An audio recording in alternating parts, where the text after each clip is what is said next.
Hi. Today we did get stuck into the lighting. We did promise you yesterday, but I got sidetracked with my observatory yesterday. I have finished it.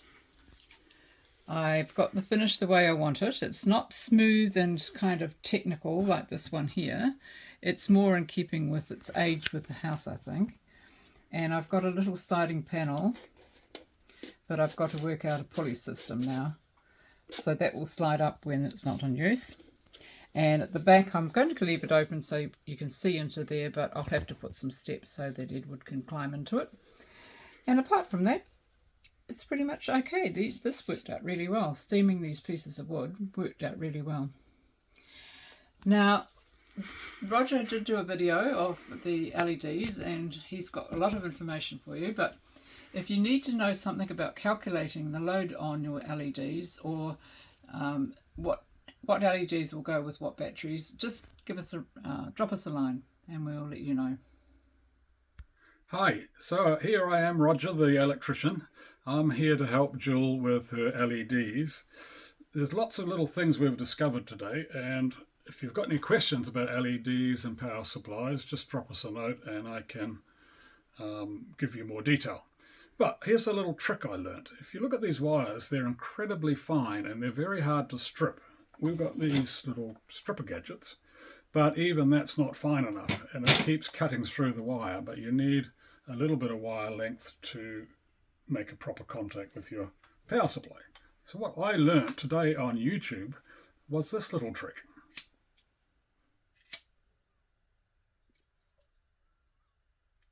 And all you do is you burn the end of the rubber coating on the wire.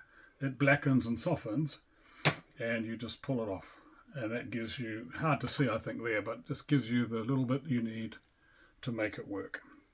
So these are pre-purchased LEDs. I'm not sure I would use these by choice, but we've got quite a few, so we're just experimenting with them today. And one of the things I did earlier, sorry, I just dropped my wonderful electrical supply, is I burnt all the ends of those, stuck them in that connector clip, connected it to a power supply, and voila, we have LEDs that work. Now there's a couple of things I've learned, and that is that when you put your LEDs to a power supply, you've got to be very careful that your voltage doesn't exceed the rated capacity of your LEDs, or you'll burn them. You have what they call the magic smoke, which won't last very long at all, but it looks good while it's burning. So I'm just doing an experiment here. This is a 6-volt power supply, and these are 4-volt LEDs. So they're overloaded a little bit, but we'll see how we go. I'm just going to test them for an hour or so. They might be able to handle it. Most LEDs have got a bit of a range up and down of what they're rated at, so there's a good chance these will be fine. But anyway, I will report back later today on whether they've burnt out or they're still working.